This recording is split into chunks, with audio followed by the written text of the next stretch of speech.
Engaging with the online left is a mistake. Man, Crispin has the best take on this kind of online psychosis. Yeah. And so our politics, which we think are activist and we think are moving us towards a better world and are generated by, real human solidarity, and they are. You think that politics is complaining to someone else until they fix it for you, because we have no understanding of ourselves as social coordinated actors. We are only individual isolated actors, and consumption is our expression of. My theory on why this happens is because people think their own political development is representative of the development of most people. They aren't used to being in a radical advanced faction, and that requires a different perspective. I know. There's always an inside-outside tactic here that a lot of people don't understand. Literally, the reason why I'm so good at what I fucking do is because I come at the situation with the understanding that virtually everyone is not going to agree with me. Okay? Because I know America. I'm fascinated with American culture. I grew up outside of America being fascinated with American culture. I grew up being in a Marabou. I know how Americans think and feel. Okay? A lot of you that grew up here don't even think about it for some reason. Okay? They think, oh no, I'm an American citizen and my personal ideological journey is the exact same as everybody else's. It's not. Okay? It's not. To the average American, rugged individualism and American exceptionalism are some of the most fundamentally important values that they hold on to. They are so they're such a real core part of their identity that it's like not even questioned. From their perspective, anyone that actually sidesteps away from that, or anyone that like calls into question American exceptionalism is an enemy. They look at that as like, what the fuck? What do you mean America shouldn't be the world police? What are you fucking talking about? Same principle, not just for American exceptionalism, but for capitalism, right? What do you mean meritocracy is a lie? The system that I bought into, that I've worked tirelessly within, with the idea, with the understanding that one day I can make it too, even if it never comes. That dream, you want to take that dream away from me? You want to tell me that system actually is not real? But that's what everyone told me. That's what everyone taught me. How fucking dare you? People would much rather, this is the reason why people would much rather listen to the likes of Andrew Tate, who sell them on this lie that if they Sigma grind set, or if they lie, cheat, and steal well enough, if they join the right Discord circles, they will make, millions of dollars. Okay? They would much rather hear that. They would much rather have someone convince them that if you buy into the system and if you cheat it, you will win as well, because there's some level of meritocracy still. Like upward social mobility is only a few right decisions away. Okay? They're scammers.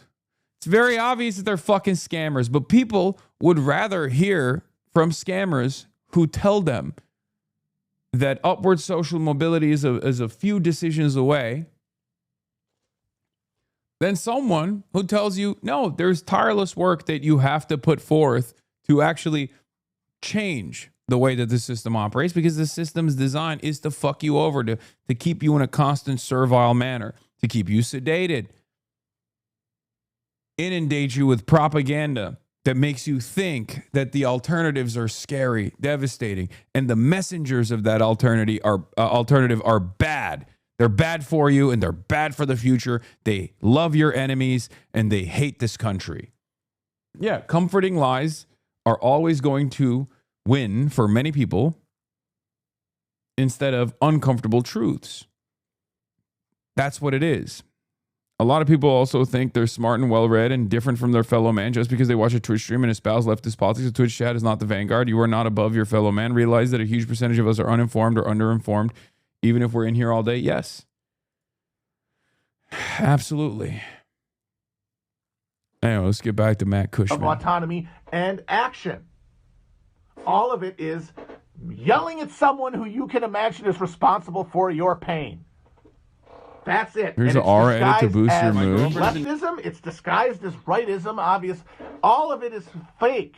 It's a fucking masquerade to hide from ourselves the reality that they were just yelling at a customer service rep. What is Twitter? What is social media but an unmoderated customer service chat room to the United States of America, where we say, fascists in the streets, fix this. Record-setting global warming. Excuse me. Anybody? That's it. Oh, it's going to let people know. They're going to see. Who's going to see? The same fucking web-addled dipshits who are already all allied, all on their own side, all have decided that, posting is praxis. Look at it. When they say someone needs to be held accountable, they are writing a comment card. Because they're not going to do it. What? They're going to post about it? Clearly, the implication is someone else is going to do something. And I know that I have this specific unhealthy relationship with online politics. That does not mean that online or any of the events that people discuss online are not meaningful and could not provide the context for the emergence of new plate tectonic political arrangements that could generate new areas of struggle. Of course that's true. But you will not find that by looking at it. The internet, because of its ability to connect people, is useful to the extent that people use it productively.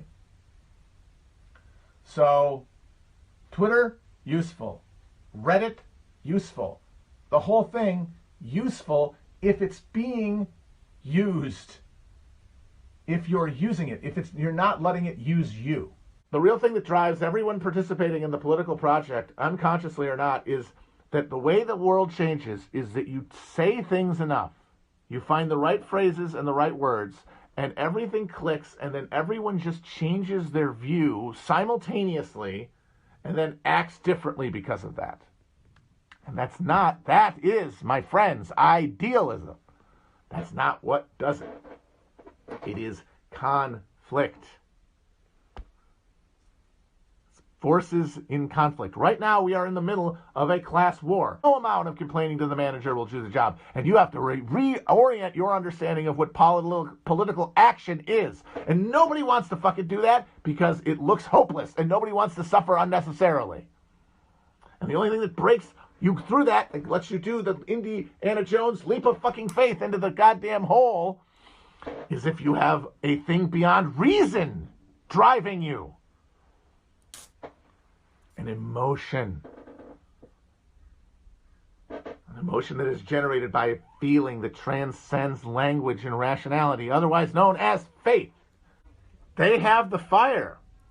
And yes, it's because they live in a fantasy America, but that means they're powered by something that the left, such as it exists, doesn't have, which is belief. And I don't even mean belief in God. I mean belief in success, belief in victory. And of course, that all stems for them from a delusion. They believe that they could win because they think this is a different country than it is, because they have just absorbed America's propaganda from a position of relative privilege in America. And most people, unless they go to college to learn how to have anxiety, are going to respond to that the same way, by accepting it. And only now are we seeing their lived experience colliding with their idea of America. And because they believe in America, they think, well, this is all fucked up. Even if why they think it's fucked up is wrong, even if it's all bundled up with racism and stupid nationalism, and it is, and xenophobia, it's still generated by a very real connection of their unhappiness to the political order. Either way, the challenge is the same. Build actual coherent. Remember when you said Chris Smalls would look crazy, and that's a good thing because what he was trying to do, you need to be crazy to continue. I think about that a lot. Yeah, of course, dude. Undermining undermining a center of profit for the behemoth that is Amazon, of course you got to be a little crazy for that. You got to be militant. You got to be diligent. Yeah. For sure. It takes a lot of personal sacrifice to be able to make major changes like that. And those major changes oftentimes will have reverberations across other sectors, across other distribution facilities at first. If it can happen here in this one distribution facility, it can happen in others, right? That's what the capital owning class fears more than anything else. And you can adjust that to even, domestic politics. Like, why are they so resistant to any sort of increase in taxes? Why are the super wealthy unbelievably resistant to any kind of initiative gaining steam in the realm of Medicare for all? Because it's the threat of that alternative being set in motion that frustrates those who actually profit from the continuation of this system. Okay? That's what it is. That's the reason why, and I'll give you a modern day example. This is Searchlight Institute. Some of my ops, you might know them already, right? Comprised almost entirely of the team that worked with John Fetterman, like a flesh puppet. Used and abused him until the very last moment, and then they pulled out and they created this like moderate centrist think tank. They now have an alternative policy. Sahil Kapoor says, Scoop, Democratic think tank Searchlight Institute is pushing the party to embrace a new idea. Free primary care for all Americans. The group wants Dems to rethink their approach to healthcare and break out of the M4A versus ACA rut. Medicare for all versus the Affordable Care Act rut. They're unimpressed with Center for American Policy or Center for American Progress's policy, CAP's proposal, and warned that the Dems have a vision beyond opposing Trump and restoring expired subsidies. This is still our best issue, but we have not been on offense in a way that's capturing people's imaginations and getting them excited, says Adam Gentleson. We don't need to be on defense or just advocating for incremental reforms. Yeah. So, why are they doing this? Well, I called it out. I said, remember when Biden ran on the public option in the primaries against Bernie's Medicare for All, and every serious pundit told us Biden's plan was the responsible, doable alternative, only for Biden to never bring it up again? The private healthcare industry is up to the same tricks one more time. And that's precisely what it is. And Sahil also retweeted that and said, a great irony of the 2020 Dem primary was the volume of energy spent debating Medicare for all versus public opinion, or public option, only for the Democrats to win the trifecta and do neither. From 2021, Benji Sarlin and I covered how the public option fizzled and why nobody really cared. Because the public option was never a real alternative. The ACA, in its final framework, was initially designed by the Heritage Foundation. A lot of people don't know this. Even now, when I describe it, Obamacare was actually first implemented by a Republican governor, Mitt Romney, in the state of Massachusetts. It was Romney Care. And before Romney Care even existed, it was actually designed in a right-wing think tank, because at the end of the day, government-funded subsidies to private health care is not actually an alternative. It's not actually socialized medicine. It's just a continuation of the private paywalled system that exists. Okay? Now, the Republicans fought tirelessly against Obamacare, and there were provisions in Obamacare that were good, right? The 26, the fact that people could stay in their parents' insurance plans until the age of 26, the abolition of no longer allowing private healthcare to deny you healthcare coverage because of pre-existing conditions. These were good things, right? I don't deny that. Okay, the pre-existing conditions coverage requirement was a very good thing, and that's why the private healthcare insurance fought long and hard to destroy it. Okay? Lifting and creating a fiscal cliff or a benefits cliff for the bottom of American society Wasn't the best possible way to do it, but it was a patchwork solution that was unbelievably helpful for a lot of people and still is to this day. Medicaid coverage is life-saving for a lot of people, right?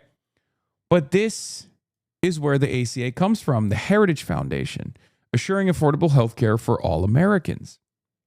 It was initially designed by the right. Now, you might be asking yourself why that's the case. Why did the right design this? They designed it as an alternative to socialized medicine. Because in the 80s and leading into the 90s, this was a real point of conversation. This was a real point of contention. There were some Democrats who were also talking about some kind of single-payer system to bring the United States of America to the world of socialized medicine, just like every other OECD nation. So, this right-wing think tank designed an alternative to present against socialized medicine. Why did they do that? Well, they do that all the time, and that's the reason why Searchlight is doing the exact same damn thing. They dangle it. They dangle a different alternative, a moderate alternative every single time. The healthcare system is a disaster thanks to both GOP obstruction and to Dems using a near supermajority to marginalize Medicare for all and create a public option-free Heritage Foundation-style ACA that empowered insurance corporations to enrich themselves and fleece everyone else. A lot of people accuse us on the left, liberals accuse us on the left of not being in tune with how difficult how difficult advancing legislation is. They accuse us of having silly demands. Hillary Clinton, when running against Hillary Clinton in the 90s, wanted universal health care. Hillary Clinton running against Bernard fucking Sanders in 2015 said free healthcare was like demanding a unicorn. Something that is already in the cards in every other OECD nation around the planet, every other developed nation on the planet, and even developing nations around the planet have some form of universal healthcare coverage. Not America. Hillary Rodham Clinton was advancing this interest in the 90s. That's why the ACA was designed against that proposal. Hillary Rodham Clinton in 2015 was calling it a fucking dream, like a unicorn, a ridiculous baby-like, childlike demand. This is how it works. Sometimes the hurdles that corporate forces present against good legislation that will help people, is not always going to be antagonistic, right?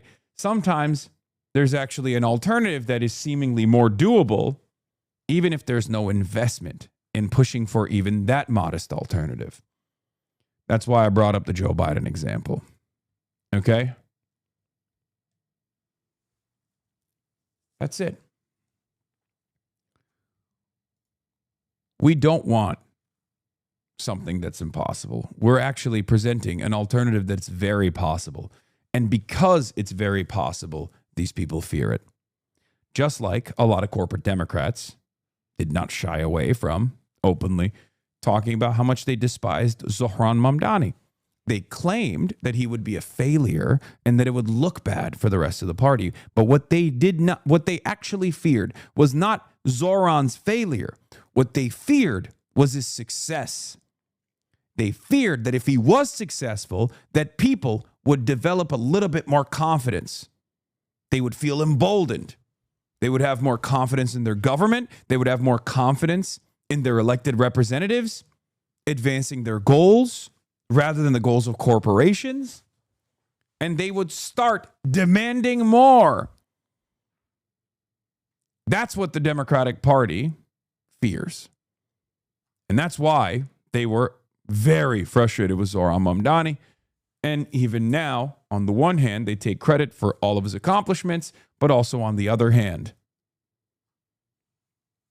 behind closed doors, they don't really like him that much because he's fucking the game up.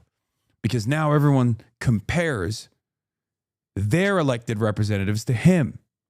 They say, why can't you be like Zoran? And that's a really fucking annoying thing to have to address all the goddamn time if you're a Democrat. He can do this. Why can't you? He made promises and he followed through on them. Why can't you make promises that we like? And why can't you follow through on said promises that you've made? That's it.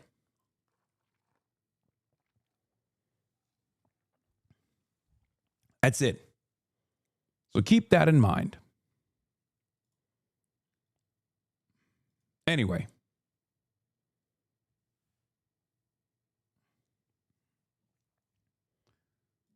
The point is, we can have people like Zoran. We can have responsive politics in this country. We can have real democracy. Not the theoretical one, but real democracy in this country. But we got to fight for it. We got to fight for it tooth and fucking nail. Okay? Because there is an unbelievable amount of corporate buy-in to this system that will set up hurdle after hurdle when you have good candidates. That's it. Let me put my thinking cap on. This, judging by their past performance with your boy, is going to be fucking great. These guys don't understand that their politics are reviled. It's repulsive. It's gross. It's off-putting. They don't realize that when they come out and say better things are not possible and DSA wants you to have better things, most people go, okay, fuck you. I didn't know shit about the DSA, but goddamn, do I like them now? Actually, go ahead. Go ahead. Talk about how DSA is unelectable. Talk about how DSA pushes candidates to an unelectable place.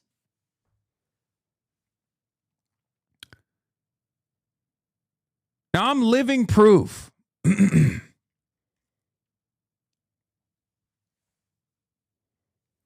I'm living proof that this shit doesn't work.